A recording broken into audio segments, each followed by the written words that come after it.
레위기 14장 1절에서 말씀. 레위기 14장 1절에서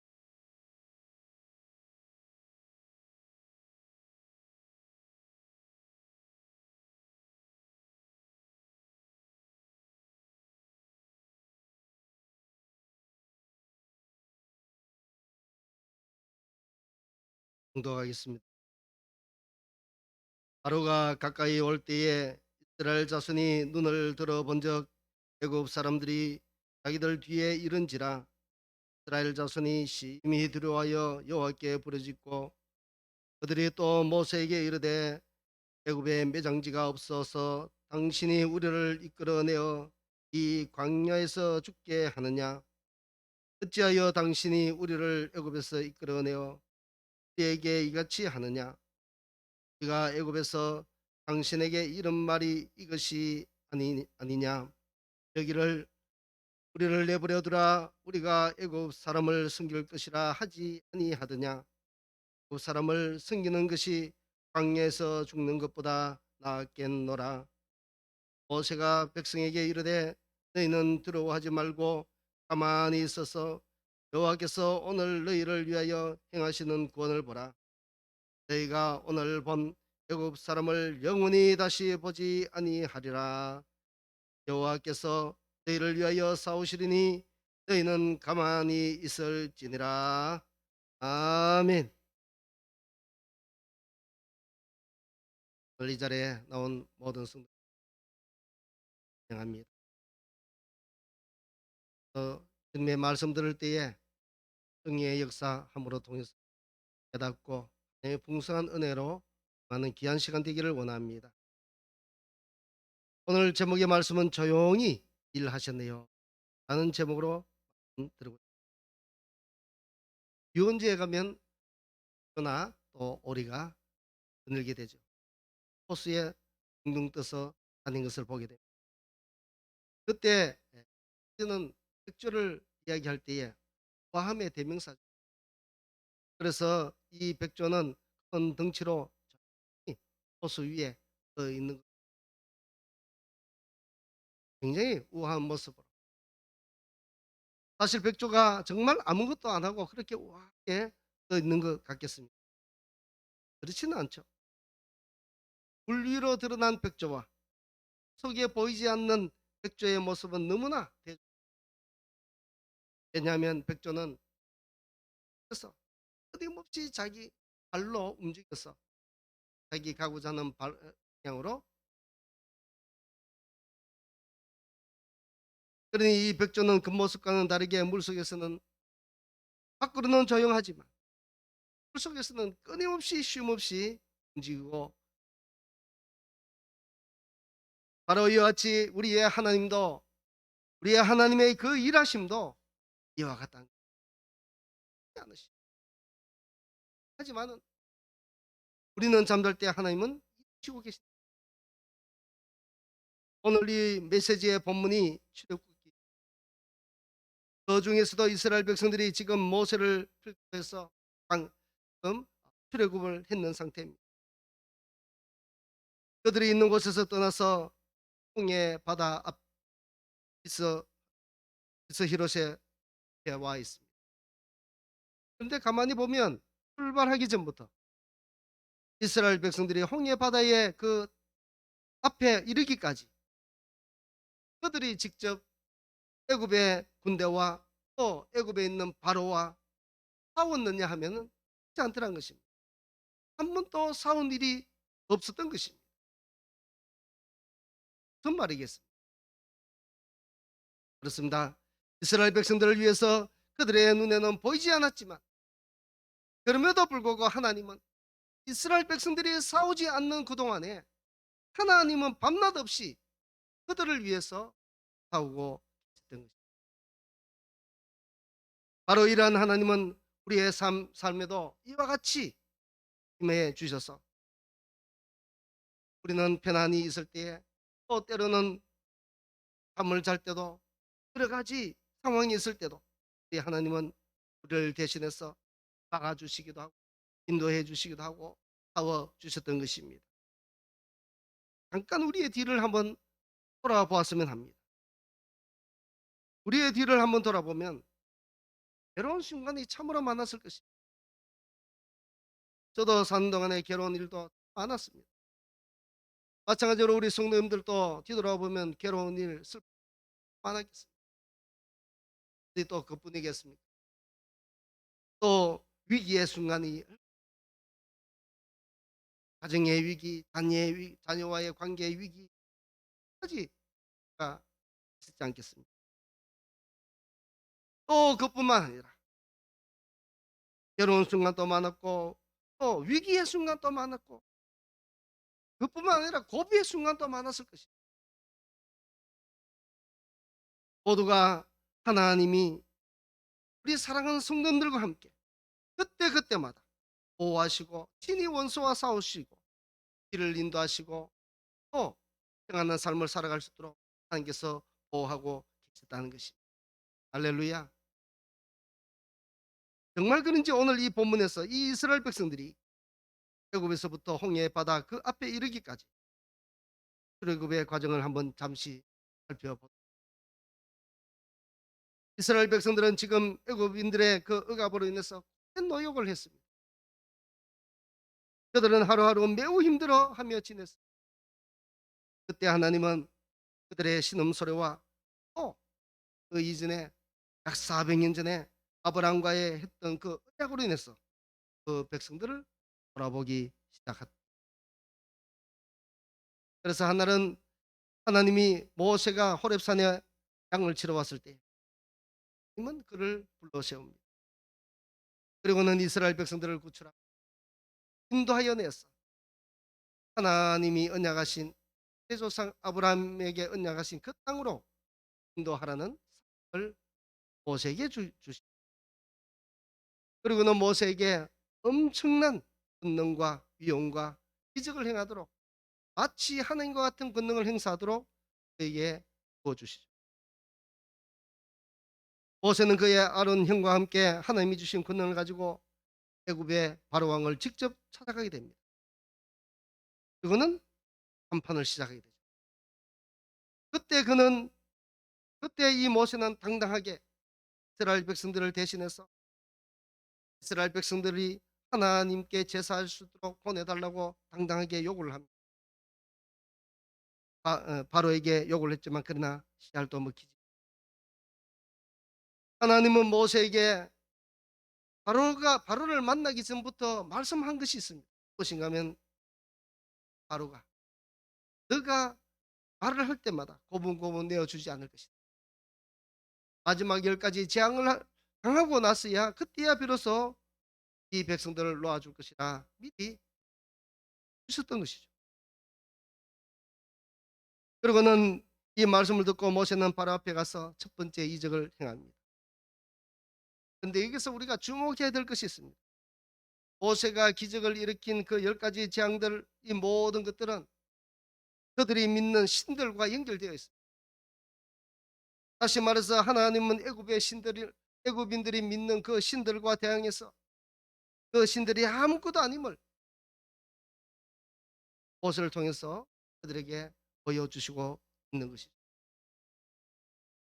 그래서 첫 번째 이적을 일으키고 첫 번째 이적은 나일강을 피로 물들게 한 뜻이 한 것입니다.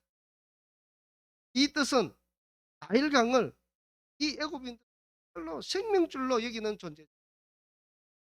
그래서 그들은 이 나일강을 자신들의 신으로 여길 정도였습니다.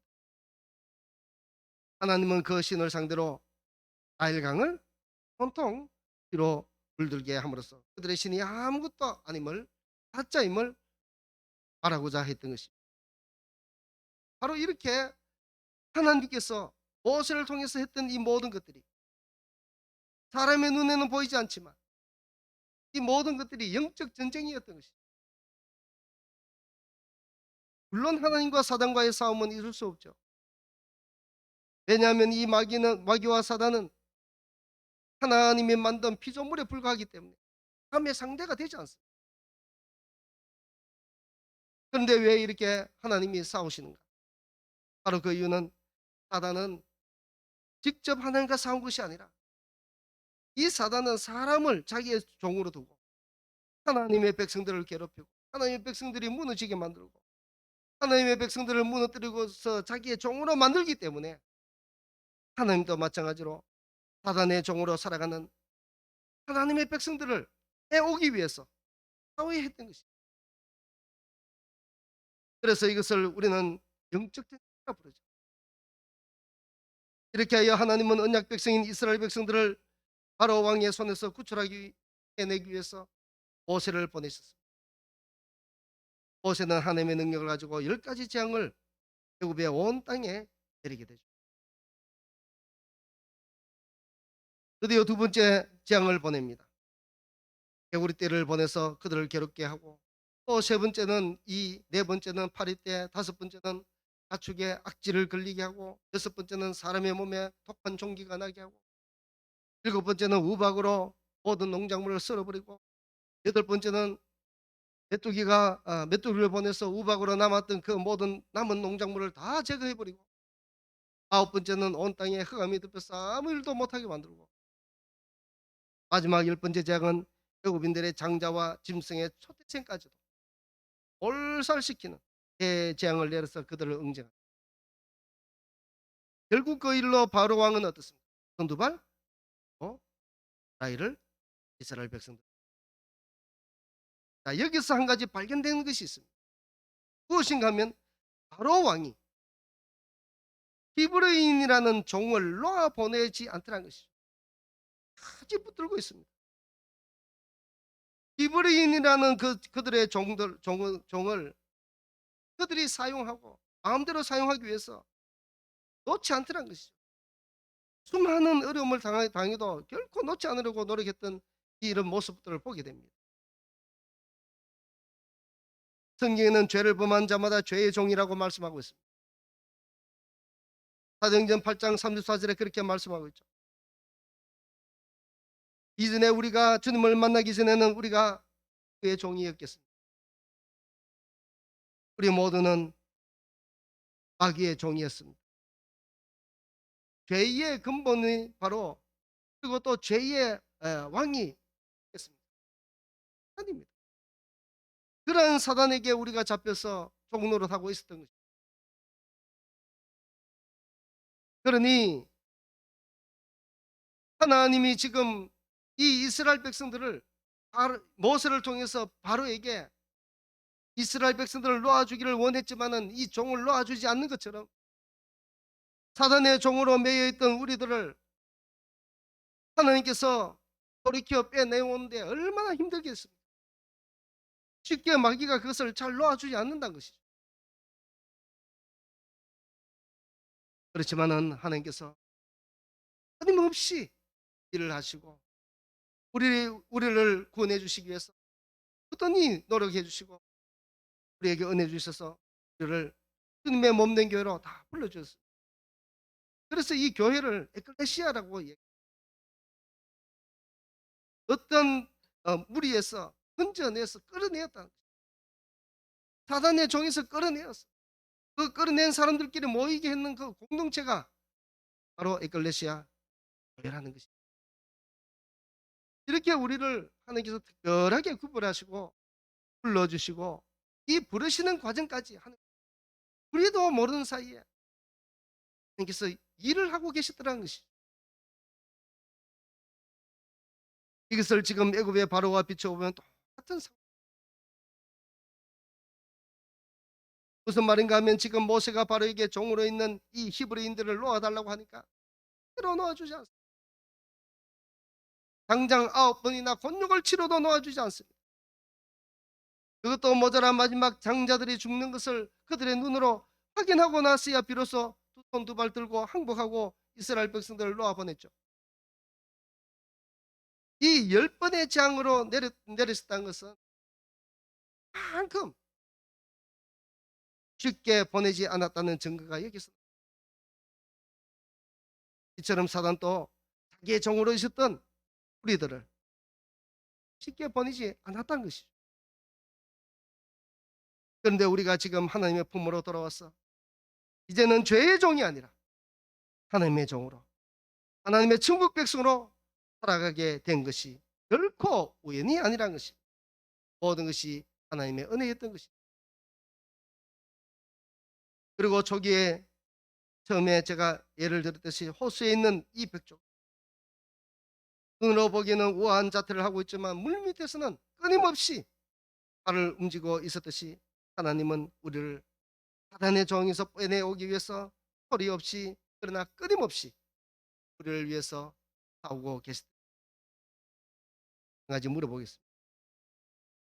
현재 애굽에 있는 이 이스라엘 백성들이 모세와 아론이 바로의 왕궁에 들어가서 자신들을 위해서 치열하게 목숨을 걸고 가서 싸움하고 있는 것을 이 이스라엘 백성들이 과연 알았을까요? 요즘같이 휴대폰이 있었다면 유튜브를 켜서 생각했겠죠. 그런데 그때는 그런 장비가 없기 때문에 당연히 모세와 아론이 말을 해주지 않으면 그 궁중에서 무슨 일이 있었는지 아무도 모르는 것이죠. 바로 이와 같이 이스라엘 백성들은 자신들을 위해서 그렇게 치열하게 왕궁에서 바로와 다투셨던 그 하나님, 그것을 이 이스라엘 백성들은 몰랐을 것이란 말입니다. 그럼에도 불구하고 그들이 알든 모르든 하나님께서는 어떻게 합니까? 그들의 사랑하는 백성들을 위해서, 하나님은 그들을 위해서 엄청난 일을 하고 계셨던 것입니다. 애굽의 바로왕은 한 번에 그를 놓아주지 않고 또 자신의 종에서 벗어나는 것을 싫어합니다. 얼마나 저항이 심한지 모르죠. 우리가 한 사람을 전도하기 위해서는 100배의 노력을 기울여도 될까 말까 하는 이유가 그게 있는, 한번 모시고 와도 언젠가 돌아보면 그 사람이 어디에 갔는지 자리에 나오지 않습니다. 이처럼 마귀의 저항은 굉장히 심하다는 것입니다. 그렇지만 하나님은 이러한 엄청난 마귀의 저항을 다 파쇄시키고 오늘날 저와 여기 계신 우리 모든 성도들을 위해서 눈에 보이지 않는 엄청난 일을 해주시고 계셨던 것입니다. 할렐루야. 그동안 죄의 종이요 마귀의 종이었던 것에서 끊어내시고 하나님의 백성으로 거듭날 수 있도록 일을 해주셨던 것이죠. 어디 그뿐이, 지금까지 내가 누려왔던 모든 것들이 그냥 되어졌겠는가 그 말씀입니다. 지금까지 내가 지나왔던 나의 모든 순간순간들을 한번 뒤돌아 생각해 보시기 바랍니다. 때로는 위기의 순간들, 때로는 아찔했던 순간들 하나 많이 있었습니다. 하지만 지금은 어떻습니까? 그때 위기의 순간들이 어디 갔으며 그때 아찔했던 순간들이 어디에 갔습니까? 그때도 우리가 모르는 사이에 우리 하나님은 저와 여러분들을 위해 지금까지 내가 걸어온 길들을 한번 생각해 보시기 바랍니다. 때로는 인생의 갈림길을 만나서 방황할 때도 있었지 않겠습니까? 때로는 죽고 싶을 만큼 힘들어할 때도 있었을 것입니다. 하지만 그때도 가볍고 은혜로우신 하나님께서 혹시 우리가 깰까봐, 놀라서 깰까봐 조용하게 일을 하고 계시다.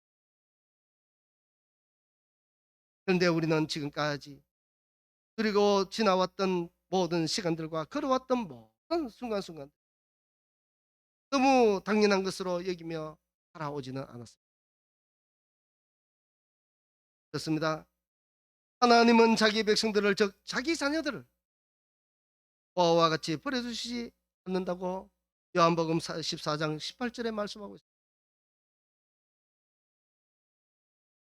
지금까지 우리를 위해 일하신 하나님은 앞으로 주님 앞에 서는 그날까지 우리를 결코 버려두시지 않고 우리가 승리할 수 있도록 조용히 일하고 계실 것입니다.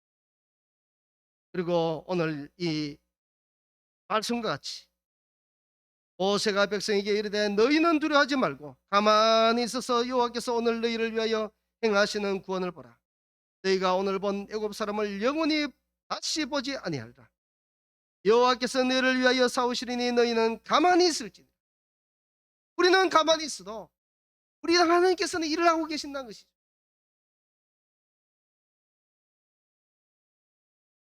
찬양 중에 왜 나만 겪는 고난이냐고 찬양이 있습니다. 아시죠? 바로 이 찬양이 나도 모르는 사이에 이 일하시는 하나님을 찬양하고 있습니다. 한번 그 가사를 들어보시기. 왜 나만 겪는 고난이냐고 불평하지 마세요. 고난의 뒤편에 있는 주님이 주실 축복 미리 보면서 감사하세요. 너무 견디기 힘든 지금 이 순간에도 주님이 일하고 계시잖아요. 남들은 지쳐 앉아 있을지라도 당신만은 일어서세요. 힘을 내세요. 힘을 내세요. 주님이 손잡고 계시잖아요. 주님이 나와 함께함을 믿는다면 어떤 역경도 이길 수 있잖아요. 아멘. 우리 하나님은 이렇게 우리는 늘 견디기 힘든 그 순간에도 하나님께서는 여전히 변치 않으시고 우리를 위해서 일을 하고 계십니다. 내가 아파 누워있을 때도 일하고 계셨고 내가 괴로워 좌절해 있을 때도 그 자리에 여전히 하나님께서는 일을 하고 계셨다는 것입니다. 내가 사방에 꽉 막혀 있다고 생각해서 정말 답답해서 미칠 지경에 있을 때 그때에도 우리 하나님은 나를 위해 일하고 계십니다. 우리 다 함께 이러한 감사를 표현했으면 좋겠습니다. 한번 따라해 주시기. 하나님 감사합니다. 하나님 감사합니다. 하나님 감사합니다. 사랑과 은혜가 풍성하신 우리 하나님 아버지 감사합니다. 우리가 어렵고 괴롭고 힘들고 지치고 낭망해 있을 때도 우리 하나님께서는 쉬지 않으시고 우리를 위해서 일을 하고 계셨던 하나님 감사드립니다. 오늘날 이 순간까지 우리가 행복하게 살 수 있었던 것도 저절로 된 것이 아니라 모든 것이 하나님의 은혜였음을 알고 고백하오니 우리의 모든 감사와 찬양을 영광받아 주시옵소서. 앞으로도 우리가 주님 앞에 서는 그날까지 우리의 남은 인생을 주님께서 주관하여 주옵시고 순간순간 어려운 일, 괴로운 일, 슬픈 일, 참으로 낭망하는 일이 있을지라도 하나님께서 다시 한번 우리들에게 주님께서 우리를 향하여 늘 인도하여 주시고 일을 하고 하여 주시기를 간절히 소원합니다. 모든 것 감사드리며 살아계신 우리 주 예수 그리스도의 이름으로 감사 기도드립나이다. 아멘.